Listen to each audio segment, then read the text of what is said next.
नमस्कार, प्रणाम, हर हर महादेव। आप सबने तो अजय देवगन की फिल्म दृश्यम जरूर देखी होगी। दृश्यम पार्ट 1 भी देखी होगी, पार्ट 2 भी देखी होगी कि किस प्रकार एक सामान्य व्यक्ति अपने परिजनों और अपने बच्चों की परवरिश में व्यस्त है और जब उसकी एकमात्र बेटी को किसी रईस और ताकतवर कद्दावर व्यक्ति का बेटा उसकी बेटी के साथ छेड़छाड़ की हरकत करता है और अपने जान बचाने के प्रयास में उसकी हत्या हो जाती है। फिर उसके पिता अपनी बेटी को बचाने के लिए, जाहिर सी बात है कोई भी पिता अपनी संतान को बचाने का पूरा प्रयास कर, चाहे वो आप हो, मैं हूं या फिर हमारे आपके माता पिता। तो उसी प्रकार अजय देवगन ने अपनी बेटी की जिंदगी बचाने के लिए, उसका करियर बचाने के लिए खुद को दांव पे लगा दिया और काफी शिद्दत से, बड़ी मेहनत से उसने पास में ही बन रहे थाने में ही, निर्माणाधीन थाने में उसने उस लड़के की बॉडी को दफन कर दिया, जिस पर काफी बवाल मचा और अंततः उसकी बॉडी मिली भी। लेकिन फिल्म काफी, कुल मिलाकर फिल्म काफी मतलब एक अच्छा माहौल बनाती है और परिवार के प्रति आपकी जिम्मेवारियों को भी आगाह कराती है। ठीक वैसी ही कहानी कानपुर में हुई। कानपुर में डीएम आवास के पास ही एक कंकाल मिलने से बवाल मच गया और वो कंकाल किसी और का नहीं बल्कि एकता गुप्ता का, जिसकी हत्या कर दी गई और हत्या करने के बाद उसकी लाश डीएम आवास के पास ही दफन कर दिया। ये घटना है 24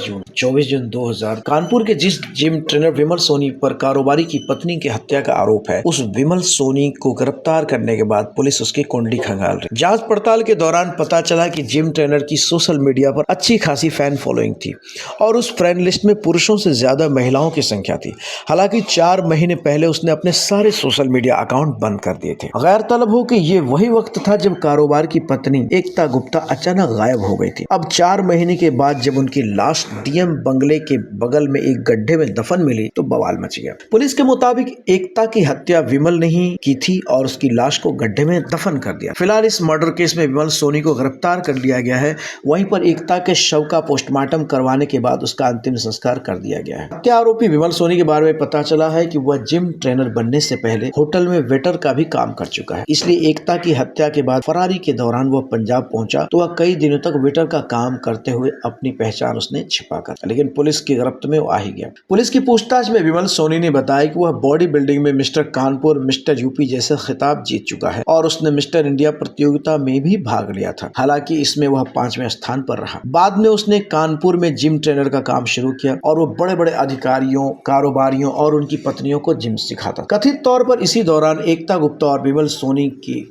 नजदीकी बढ़ गई। पुलिस की माने तो 24 जून को विमल ने एकता गुप्ता की हत्या की। इस वारदात को उसने ग्रीन पार्किंग में खड़ी अपनी कार में अंजाम दिया था। दरअसल पहले दोनों के बीच जमकर बहस हुई, फिर विमल ने एकता को नशीली दवा खिला दी और आखिर में रस्सी से उसका गला दबाकर उसे मार दिया और हत्या करने के बाद उसकी लाश को डीएम के बंगले के बगल में गड्ढा खोदकर दफना दिया। क्योंकि विमल और एकता की नजदीकी हो चुकी थी और जिम में जाने के दौरान दोनों एक दूसरे के काफी करीब आ चुके थे।